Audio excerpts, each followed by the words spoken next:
I'm Sam Roberts of the New York Times, and welcome to the New York Times Close-Up.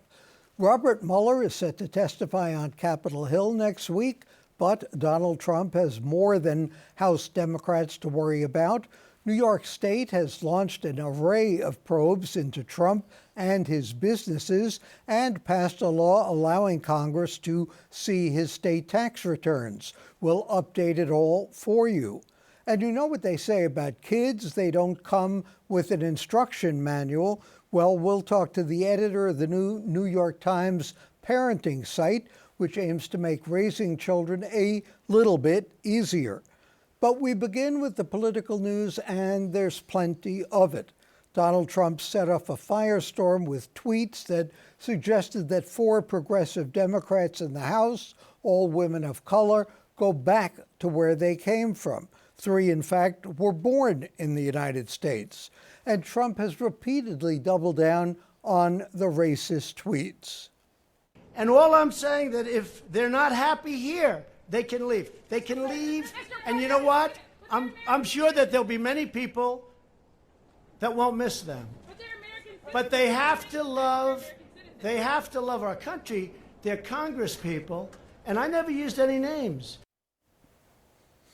The House voted Tuesday night almost entirely on party lines to condemn as racist the president's attack on the 4 Congresswomen. And will he pay a political price for that, as well as for his past friendship with registered sex offender and accused pedophile and sex trafficker Jeffrey Epstein? Or will he continue to be Teflon Don and be able to deliberately use a racially divisive campaign strategy in 2020? Meanwhile, House Speaker Pelosi is feuding with those same 4 House Democrats known as the Squad. How serious is this Democratic civil war, and what's the potential political fallout? Lots to talk about. Dr. John Mollenkopf is with us. He's a distinguished professor of political science at the CUNY Graduate Center. Joining us on the phone is Emily Cochran, congressional reporter for the New York Times. In the 2016 campaign, we heard lock her up. Now we're hearing send her back. Does the Trump administration really want to send Congressman Omar back or not, Emily?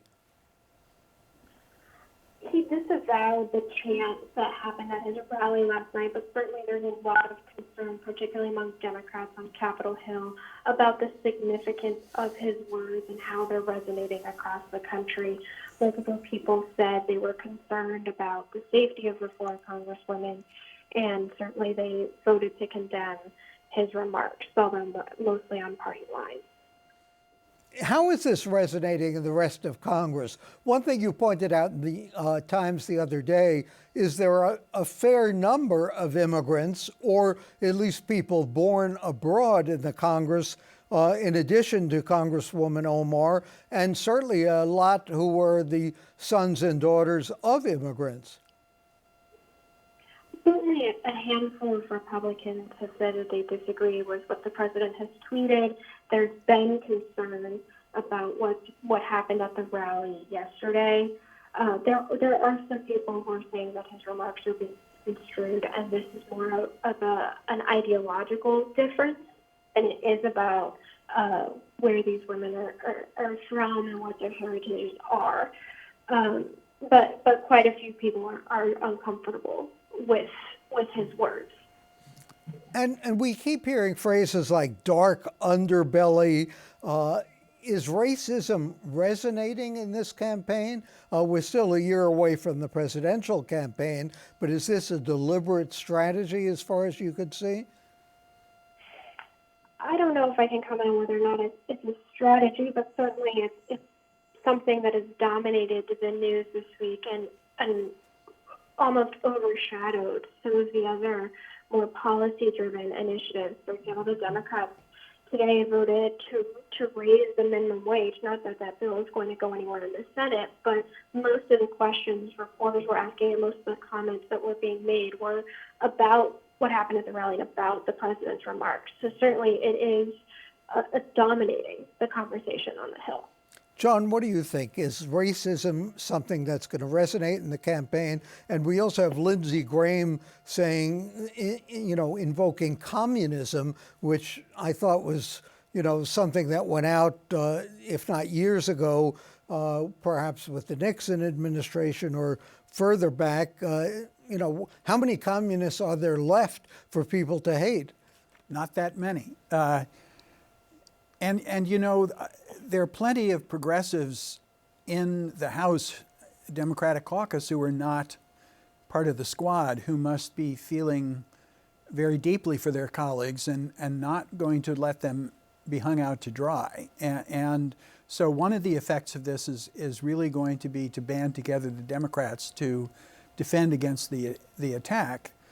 Clearly, he thinks it energizes his base, and it gives him a lot of personal satisfaction to hear people chanting his name and chanting these slogans. So it must be something he gets some enjoyment out of being part of the presidency. But I think for every positive impact, it's going to have many more negative impacts. Well, that base was pretty energized the last time. Is that base going to grow any bigger, or is he going to energize the people against him? Well, he'll certainly energize the people against him. Whether he can expand his base this way, I think in part remains to be seen. We went through a period in urban politics where racial change was happening, and we got mayors like Rizzo in Philadelphia and Louise Day Hicks as a politician in Boston, and where people thought that sort of raving the bloody shirt was going to get them elected, and it did to a certain extent. But we passed through that, and I think we will pass through this as a nation as a whole. It'll take some time, but I think that the people who are really resistant to and rejecting the kind of demographic change that's going on in the country as a whole are trying to hold back the tide. Emily, you pointed out that the vote was pretty overwhelming on reprimanding the president. The vote on impeachment, though, or to try and start an impeachment process, did not pass, although 90 congressmen voted for it. How is the Speaker, Nancy Pelosi, going to fend off that growing faction in the House that seems to be moving toward impeachment? I think she's going to keep doing what she's been doing and try to keep the attention as much as possible on the policy agenda of the party in the House. I can't say how long that will continue to last. Certainly the number of Democrats calling for impeachment has grown, but it seems like she's keeping to the strategy that she's had so far. And do you think it's going to work, or for how long can it work? I think it's too early to say, particularly with the special counsel coming up to the Hill next week. John, what do you think we're going to hear from the special counsel, and what should we look for? Is he going to go beyond what he said before? I don't think he'll go very far beyond what he said before, but I think we can get out of him a very concise statement of the things that he thinks that the president could be indicted for if indictment were in the cards. He'll give a list of, the bad deeds that the president has committed. Emily, Jessica, I'm sorry. Emily, I'm sorry. What do you look for in the Mueller testimony? I think we look to see if he does expand upon what was in the report, expand further than what he has said in public. People are really going to be looking for any new information, new insight he can give. And how do you think Congress will treat him in the committee? I think he's in for some tough questioning from both sides for different reasons, but certainly there's a lot of preparation going into the testimony, into those questions, what they will ask him. It'll be fascinating to watch. Thanks to John Mollenkopf, to Emily Cochran, congressional correspondent for the New York Times. And coming up next, New York State versus Trump. The Times Albany bureau chief will give you the state of play in that battle.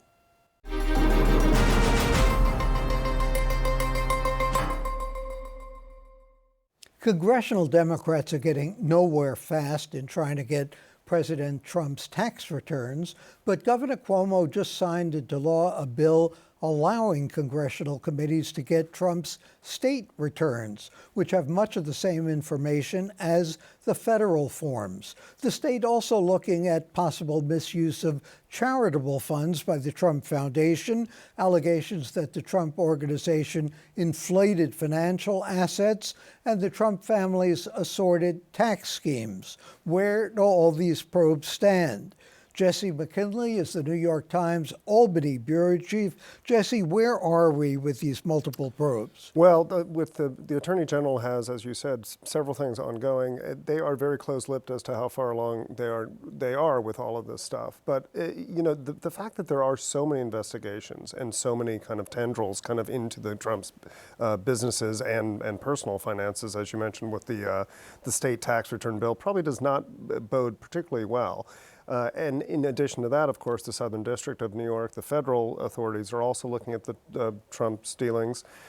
So it's kind of a multifaceted attack on his both personal and business finances. And as for the state tax returns, which was authorized by this new bill that Cuomo signed a couple of weeks ago, that is less certain as to when that would happen. The congressional committees themselves have basically said we're not going to use it immediately. It's kind of a last resort type of thing. They're worried about that coming off as a political act, that this would be a partisan kind of attack on the president. So the state returns will probably not come out anytime soon. But if the federal efforts, which have been stonewalled thus far from the White House, if those continue to be stonewalled, that might happen somewhere down the road. One of the things that I think a lot of people found most outrageous were the inflated costs of Trump projects, and those costs were passed on to tenants. Is that an active investigation, or is that something that the statute of limitations had just lapsed on? Well, I think that in some of these cases, the statute has absolutely passed, but some of that activity was more recent and probably will be part of Attorney General Letitia James' probes. But I think that the look into his foundation is probably the most kind of salient one. There are a lot of indications that the money was misused there, was used for personal expenses or used for things other than charitable giving, which has been kind of, some of that's been reported in our paper and reported elsewhere. So I think the foundation is going to be a kind of a fruitful vein for Attorney General James. And meanwhile, Trump and the governor going one-on-one, and is New York driving business away? Is New York harassing people? Are taxes too high in New York? The president says yes. The governor says not so fast. Well, I think the surest indication that the investigations are bothering the president is when he starts to tweet, right? So last week and the week before that, he took on Governor Cuomo and Letitia James saying, look, these two people are doing a witch hunt, but also that Cuomo is driving everyone away with the high taxes and blah, blah, blah. There is certainly no doubt that property taxes in the state of New York are some of the highest in the country, but Cuomo has kind of a counter argument that he has actually cut taxes for businesses. He's had a permanent property tax cap, which has passed out of the legislature this year. So he's got a credible argument that he's fighting this as well. And even on the issue of are people leaving New York, certainly in parts of upstate, there has been stagnation or at least some declines in some of those places. Which didn't start with this governor. Certainly did not start, probably started about the time the Erie Canal closed.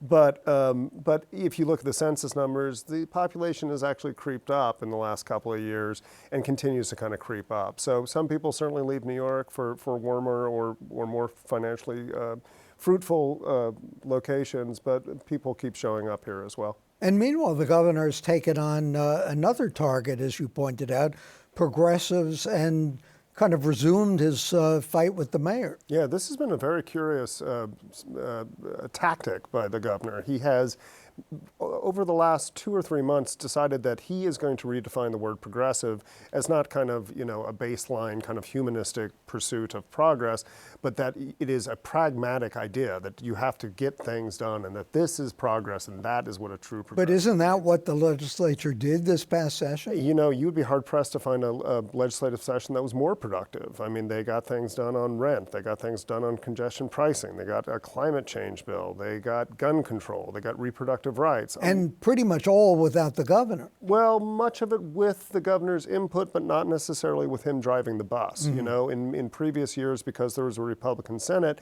you needed the governor kind of in the room to broker these deals. This year, with an all-Democratic monopoly on power in both the Assembly and the Senate, you didn't necessarily need the governor to make these decisions. The legislature could make them themselves. So what did the governor think they didn't do, and what would he have done differently? Well, it's been curious. Like over the last week or 10 days, he has attacked Democrats, which he loves to do, funnily enough, being a Democrat himself. He's attacked them over Rikers Island, that they haven't closed Rikers Island, that they've fallen down on the job when it comes to NYCHA, that the housing authority. The housing authority, that they have not given enough money to poor schools. And he outlined these in an op-ed in the Daily News last week. And earlier this week, he once again was right back at it. And is he picking on the mayor specifically? He does not mention the mayor by name, but it doesn't take much of a brain to say, all these issues are mainly city-centric, so ipso facto, he's attacking the mayor. But he's also attacking progressives, the progressives, and that is that kind of AOC wing of the party that he does not necessarily see eye to eye with. And what do you think is behind it? Well, I think it's a couple of things. I think it's a generational thing. I think Andrew Cuomo came of age in a kind of Clintonian Democratic Party where centrism was very much in vogue. And the party right now, that is not where the party is. The party is much further left, and at least in terms of the energy and in terms of the results we saw in last year's congressional elections. Jesse McKinley, thank you for joining us. And coming up next, parenting from the New York Times.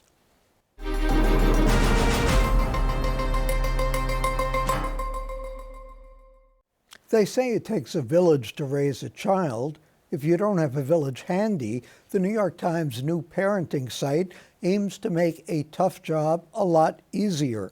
Its goal is to gather lots of the information and guidance online about child rearing, boil it down to the kind of expert advice parents really need.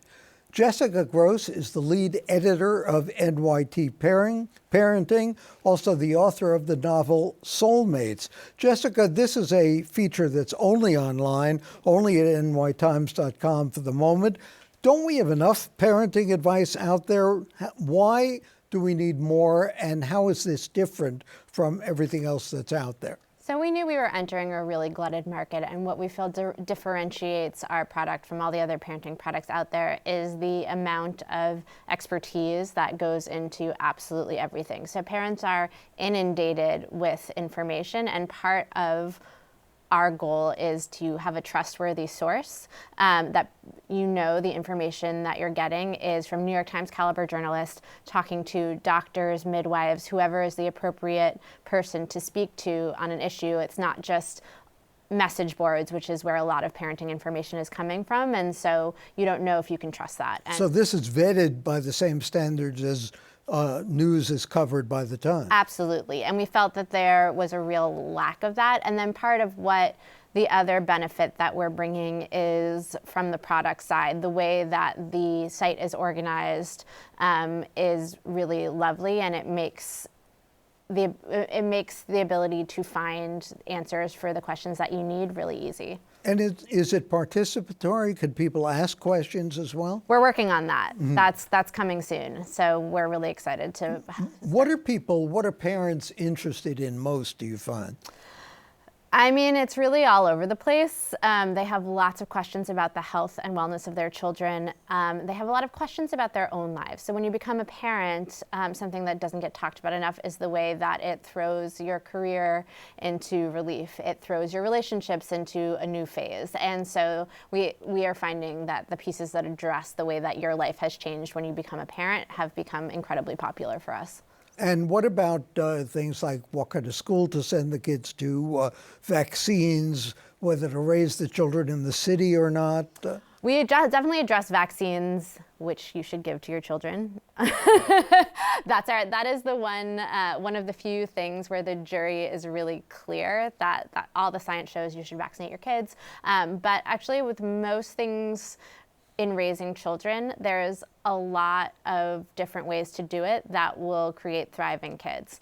So we're really clear to give you a nuanced answer when the research is complicated. In terms of education, the Times has an amazing education desk. So we're not going to go super far into talking about education, but we actually have a package that's running in August that is about early childhood education. So it's explaining terms like Montessori, Reggio, what's forest school, but it's also talking about how to deal with tough drop-offs, which is a problem that can persist for many years. Our coverage area for now ends at age 6, so we won't be going too deeply into it, and especially because education is such a local issue, we're really trying to be a national product. And as you pointed out, there are other columns in the Yes. Times that deal with kids who are older and teenagers and the like. Exactly. So for now, we're focusing really on fertility and becoming a parent through age 6. But depending on what the audience that we build wants, we may grow older from there. This only started in May. Have you found any issues that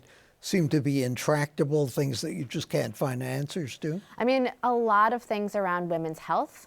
There just is not good research on, and there's years of institutional sexism to sort of get through. They're only starting to research things like extreme morning sickness. There's only one researcher who's really looked into it, and it's because she had it herself, because there's not money in researching it, and especially in the pregnancy and postpartum research, it's thought of as a finite state, which it is. So it will resolve. The things that are going on for your body will resolve, but that doesn't mean they aren't causing a lot of pain and unpleasantness for women as they're going through it. So a lot of things that I start looking into, I'll talk to academics, I'll talk to doctors, and they'll be really clear.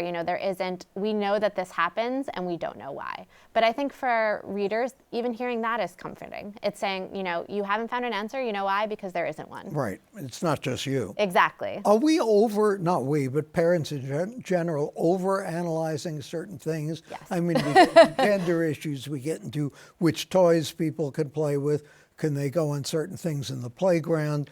Have we gotten a little too involved in our kids' lives? I think so. Obviously everyone is so different and everyone's circumstances are really different, and we try to be mindful of it. But at the same time, we really want to give people the message that most of the things that they're worried about are going to be okay. Overthinking it isn't actually going to give you more of a sense of control, which I think is something that emotionally is really hard to accept when you become a parent, that you have this little being that you care so deeply about and is your whole heart, and they are outside your body walking around. And so a lot of what we try to do with the way we present information is present it non-judgmentally, hysterically, and I think it gives people a sense of permanence. Very quick last Yes. question. What have you learned that has changed the way you raise your own kids? Oh my gosh. The one parenting book that I've read that I think has helped me the most, that I recommend to everyone, is How to Talk So Children Will Listen. And it really has gotten me to stop and listen more to my kids, even though they're pretty little. They're really telling you something when they speak. Thank you for joining us. Yes, thanks for Jessica having Grose, Parenting in the New York Times at nytimes.com. And I'll add my thoughts next on CODA.